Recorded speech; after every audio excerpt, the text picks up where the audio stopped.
नमस्ते Happy birthday to you. Happy birthday to you.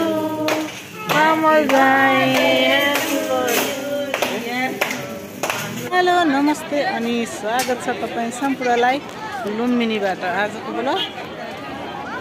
आजको हाम्रो यो घुमघाम चाहिँ लुम्बिनीमा छ। म छु लुम्बिनीको ठ्याक्क शान्तिदीपको अगाडि। तपाईलाई नयाँ वर्ष 2082 को धेरै धेरै शुभकामना।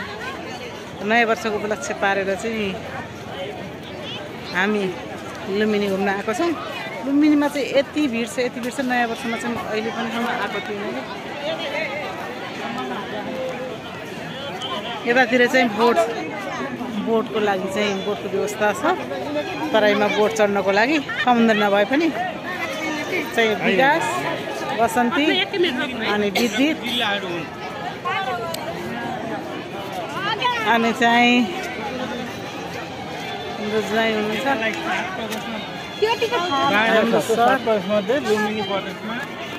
अनि चाहिँ शोभा भुइँमा बसेर फोटो खिचिरहेको। यो चाहिँ हो शान्तिदीप। मान्यता छ कि यो चाहिँ धेरै वर्षदेखि बढेर आइरहेको छ। अनि अब चाहिँ यहाँ फोटो सेसन भयो है त। यहाँ चाहिँ फोटो सेसन हुँदैछ। यो पुलमा आएर हल्का शीतल पनि आएको रहेछ। यो पुलमा सबैको फोटो सेसन यतै हुन्छ। हाम्रो सानो भदा पनि भिनाजको गाठमा पहिलोपल्ट गएको छ। अरू बेला मान्थेन, जिस्काउँदै हिँडेको। अब चाहिँ हामी मायादेवी मन्दिरमा आयौँ। बाहिर जुत्ता सुत्ता खोलेर मायादेवी मन्दिरभित्र त खिच्न पाइँदैन। बाहिरबाट चाहिँ मैले यसो सबैलाई देखाएर परिसरमा घुमाउने कोसिस पनि गरिरहेको छु। हामी मन्दिरमा गएर अब चाहिँ बाहिर गएर एकछिन शीतलामा बस्यो मन्दिरको पछाडि।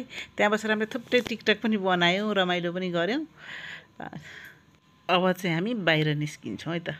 हामीले एकदमै पोलेको भएर चाहिँ हामी दुई बहिनीले दुईवटा ह्याट किन्यौँ। त्यो ह्याट किनेको एकदमै भिड थियो कि त्यही भएर त्यहाँ मोबाइल निकालेर भिडियो खिच्ने यताउता मेसो पनि भएन। पछिबाट यसो गरौँ भनेर चाहिँ अहिले चाहिँ हामी यता बौद्ध विहारमा बस्न आइरहेको छौँ। घाम चर्केर लामो समय एकै ठाउँ बित्यो।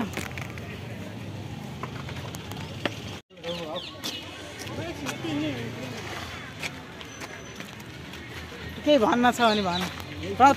रमाइलो लाग्यो एकदम रमाइलो भयो। अलिअलि त हुनै पर्यो हैन, गर्मी छ। यो चाहिँ थाइल्यान्डले बनाएको मन्दिर। भित्र पस्न जाउँ मन्दिरभित्र जान पाइन्छ भनेर गएको चाहिँ मन्दिरभित्र चाहिँ पस्न पाउँदो रहेनछ। सायद फिनिसिङ भएको छैन होला। नट इन्ट्री भनेर लेखिरहेको छ। बाहिर एकछिन फोटो खिचेर आइयो। बाहिर चाहिँ रमाइलो छ तर भित्र जान पाइएन। भित्र जान नपाउँदाखेरि चाहिँ अलिकति पछुतो लाग्यो जस्तो पनि भयो।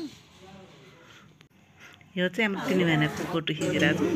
हाम्रो चाहिँ मम्मा आइपुगेको छ। बिचमा चाहिँ मेरो ब्याट्री भएर पाएन। त्यही भएर छोटो रेकर्ड गर्दै आइरहेको छु। त्यस पछाडि बर्थडे केक काट्दा सबैको रेकर्ड गइरहेको छ। एकदम राति भइसकेको थियो। मोबाइल चार्ज कम भएको भएर सबै राम्रोसँग खिच्न पनि मिलेन। हामी चाहिँ ज्वाइँको बर्थडे पनि खाने भनेर चाहिँ नास्ता खाएर लास्टमा केक काटेर बर्थडे मनाएर पनि आयो। पिज्जा आयो। पिज्जा चाहिँ हामी सबैको फेभरेट, धेरैजना भएको भएर हाम्रो फेरि बाबा यही होटलको सेफ हुन्छ कि बाबा सेफ भएको होटलमा आएर सजिलो हुन्छ भनेर आएको। बाबा पनि त्यही टोपी हुनुहुन्छ। अब चाहिँ केक पनि भनेर कलर जस्तो लाग्यो। साँझमा आएको बेलामा चाहिँ जस्तो पायो।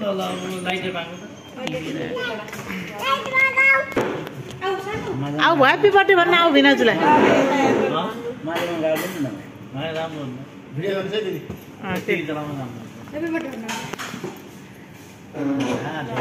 Happy birthday to you.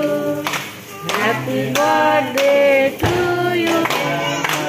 And Happy New Year पनि। Happy birthday. फेरि ह्याप्पी बर्थडे भन्न पर्यो है।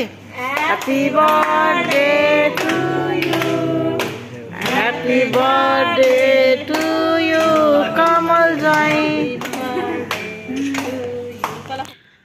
अब चाहिँ केक खुवाउने समय आयो चाहिँ राति पनि भएको भएर हतार हतार केक खुलाम अनि चाहिँ यो सबै सकेर घरतिर लाग्नु पर्यो सबै भनेर चाहिँ हामीले मणिग्राममा बाबा सेफ भएको होटलमा चाहिँ गरेको भएर बाबा चाहिँ सेफको टोपीमै हुनुहुन्छ कपडा चाहिँ चेन्ज गर्नुभएको टोपी चाहिँ निकाल्नु भएन छ बाबा नि त्यहीँ हुनुहुन्छ र हामीले फेरि त्यहीँ केक काटेको यसमा चाहिँ मम्मी सामेल हुन पाउनु भएन अलिकति खल्लो पनि महसुस भयो हाम्रो सरले साडो भाइलाई खुवाउँदै हुनुहुन्छ केक अनि छोरीले चाहिँ मैले खुवाउँछु भन्दै थिएँ पालो आउँदैछ भनेर रोकाएर राखिरहेको यो चाहिँ विकास हाम्रो भाइ अनि यस पछाडि अब कसको पालो आउँछ डबल खुवाइदिरहेको रहेछ म पनि खुवाउने भनिरहेछ नानीले अब चाहिँ बुहारी बसन्तीको पालो बसन्तीले पनि खुवाइदिन् अनि बुढीले चाहिँ ती टिका लाउने हट्ट केकै टिका बहिनी शोभा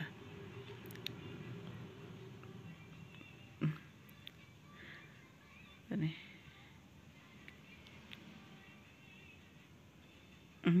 मैले खुवाउने भनेर उसलाई चाहिँ माथि टेबलमा बसेर खुवाऊ भनेर उसलाई पनि यतापट्टि आएर खुवाउनु पऱ्यो रे बाबालाई केक उताबाट सानो छौ मिल्दैन यहीँबाट खुलाऊ टेबलमाथि बसेर भनेर फेरि टेबलमाथि बसेर खुलाउनु पठाएको उसलाई चाहिँ खुवाइदिनुपर्छ ह्याप्पी बर्थडे भन्न थालेपछि भनेको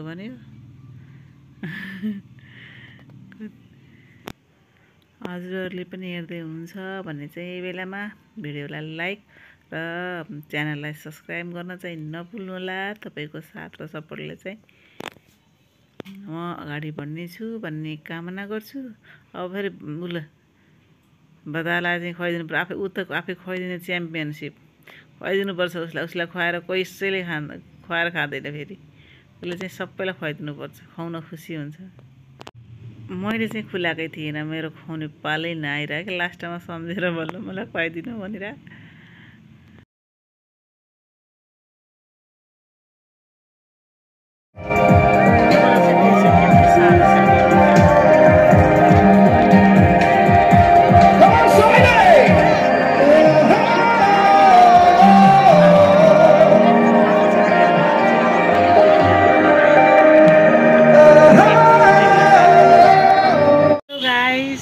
एक गतेको भिडियोलाई चाहिँ आजमा इन्ड अप गर्दैछु। एक गते चाहिँ राति आइयो, मेरो मोबाइल डेड भएको कारणले गर्दाखेरि चाहिँ अरू भिडियो खिच्न पाएन। सानो भिडियो अर्को मोबाइलबाट खिचेको थियो बुडोलमा भएको फुड फेस्टिभलको, त्यो चाहिँ सानो क्लिप राखेको छु, तर इन्ड अप ल्याउन चाहिँ भ्याएकै थिएन। भिडियो एडिट गर्छु भनेको पनि भ्याएको थिएन। आज बल्ल फुर्सद भएर मैले इन्ड अप राखेर भिडियो अपलोड गर्छु भनेर चाहिँ भिडियो एडिट गर्दै थिएँ।